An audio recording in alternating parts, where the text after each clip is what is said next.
Hey guys, before this video begins, I want to talk to you quickly about passion. For my entire life, I've been a passionate Star Wars fan, and I was very fortunate enough today to actually get an invite to the press screening of The Rise of Skywalker in LA next week. If you guys would like to help me get down there, in which case get a lot of on-the-ground coverage of the movie, then I would really appreciate it, and my PayPal link is in the video description. This is a once-in-a-lifetime experience that I just simply don't want to miss, so I thought I would ask you for help, and I really appreciate you taking the time to listen. Thank you.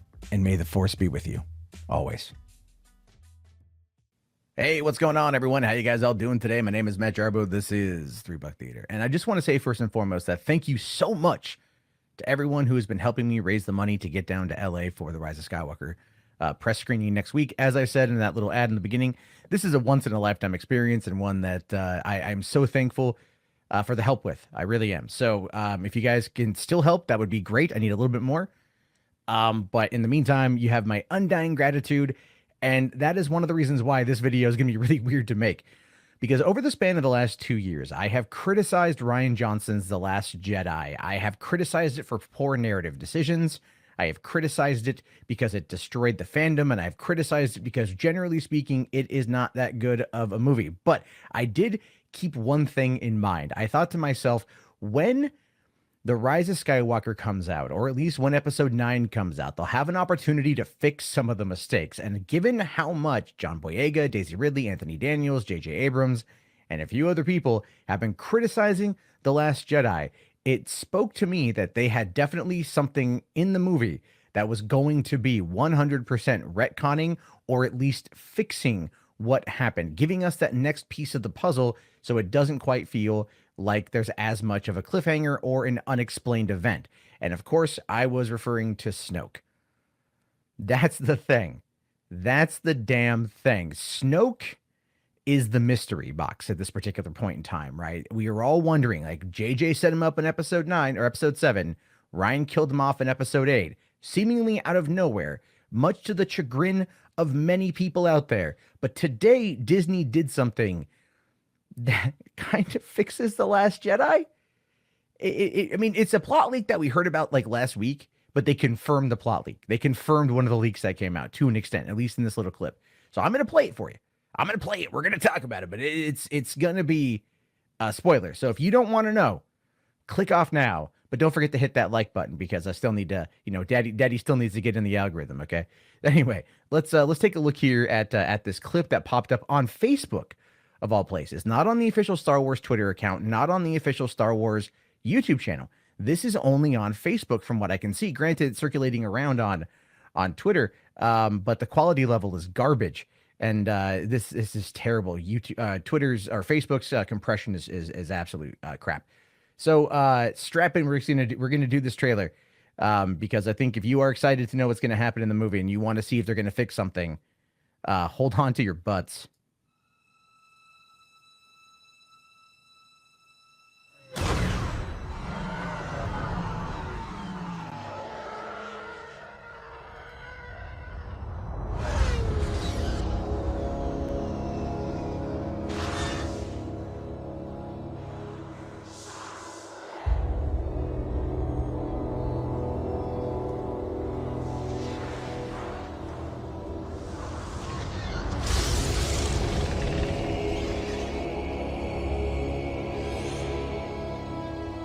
At last.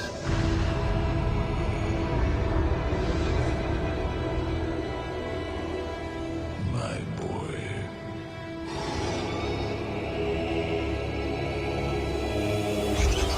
I have been every voice you have ever heard inside your head.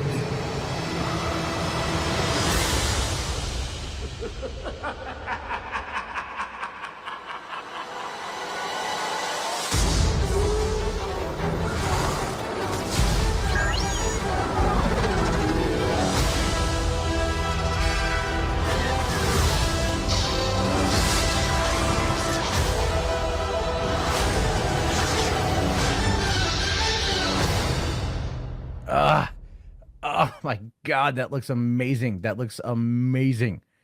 Absolutely, positively, fundamentally amazing. Look, You may not be hyped up. I'm hyped. I am very much hyped, and I will tell you why I am hyped. The reason why has everything to do with the fact that what we are seeing here is a situation where they have fixed a major, major, major problem in regards to The Last Jedi. When we were watching it 2 years ago and we saw Kylo kill Snoke, everyone was pretty much like flabbergasted, like, what the hell's going on? And then that's why I think Colin Trevorrow left the project, because where was he going to take it? Luke was dead. Snoke was dead. Where was he going to go with it, right? And that's a valid thing. Johnson still screwed the pooch. Let's make no mistake about this.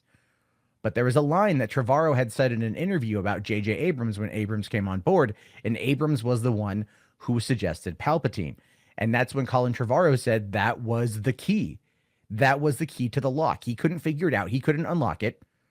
Abrams came in, said Palpatine, and there was that. Now, you might argue and say that just comes across as terrible storytelling. They had established a new villain. Now we're finding out that it's the old villain. He's come back. Does it negate everything that happened in the original trilogy? And the answer to that is no, it doesn't actually negate any of that.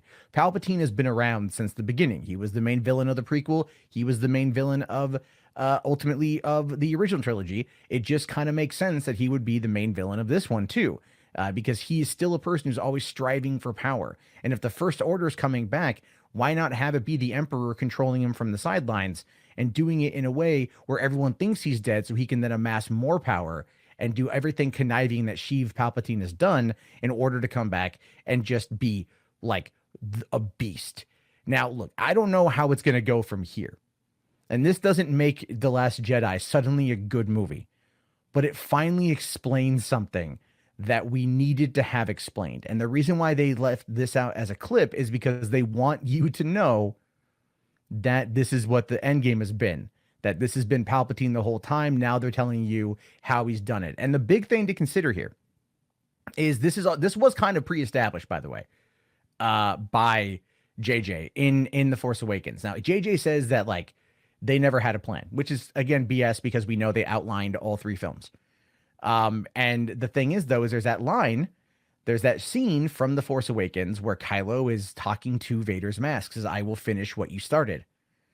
And we're like basically at that point meant to be going like, well, wait, is he talking to Vader? Like at the end of Return of the Jedi, the mask came off. It was no longer Vader. It was Anakin. He died as Anakin.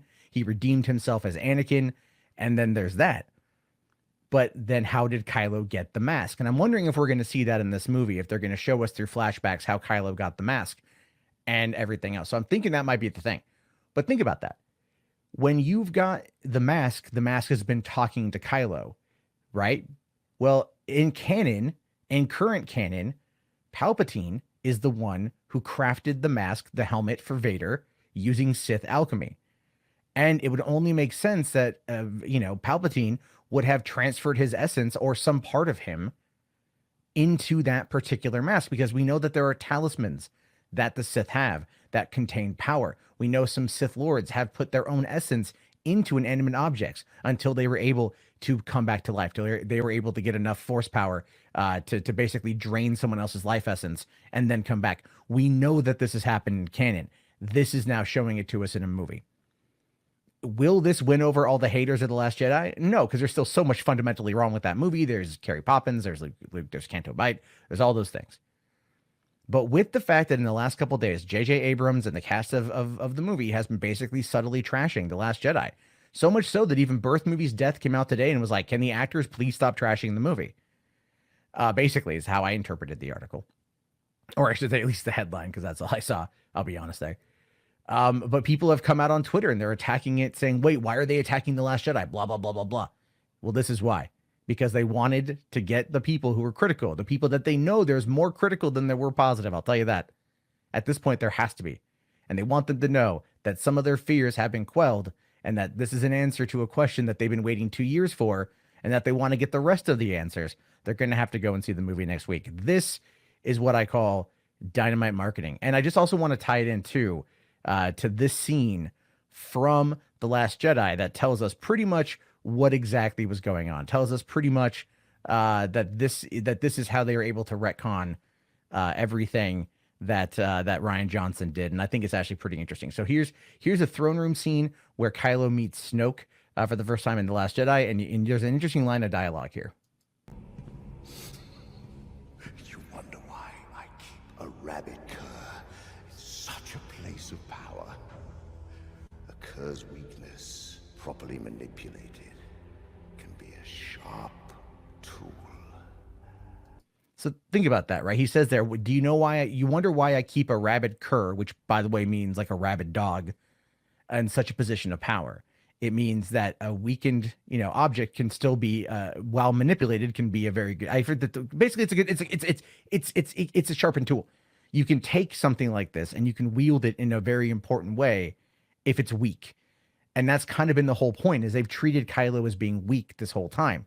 Kylo's very strong with the Force. He's a very strong Force user, but he's been manipulated for years by Palpatine through Vader's mask, as we just heard in that little clip. And through Snoke, who I'm assuming at this point is probably a clone, and I'm just gonna, I think that's kind of already been confirmed, and I think that ultimately that's what's gonna happen here. Palpatine cloned Snoke, put Snoke as a puppet, did all his stuff off of, in the unknown regions with Exegol and everything else, until he was ready to return, and he wasn't necessarily expecting Kylo to turn on Snoke, and now basically Palpatine has to come out of the shadows and do it himself. So I think that's going to be where we find ourselves. And I'm not going to lie, guys. I'm really actually pretty happy about this. I'll be fair. I've been looking for any reason to find a way to come to terms with aspects of The Last Jedi for 2 years now. This does clarify one point of that. Now we'll have to wait and see how they handle Luke Skywalker to handle the other point that I just don't like. I don't think that the Rise of Skywalker is going to make The Last Jedi a better movie, but I do think that in the grand scheme of the Skywalker saga, of those 9 films, of even the sequel trilogy, it's going to make it potentially tolerable. That still doesn't mean that Ryan Johnson could come back to the franchise at all, period, because he needed J.J. Abrams to come out of the woodworks and fix his mistakes, because Ryan Johnson is still a selfish tool, and that much is inarguable at this point. Anyway, I do want to hear your thoughts. I want to hear your opinions. If you guys like this, let me know down in the comments. If you don't like this, let me know down in the comments. I want to hear your thoughts and your opinions. And if you want to help me get down to see Rise of Skywalker, to give you guys on the ground coverage, my true thoughts from seeing it early, and what other people are saying about it and everything else, there's a link in the video description for my PayPal. That would really help out. Anyway, guys, I'll talk to you all later. Have yourself a great day. Thank you for watching, and peace out.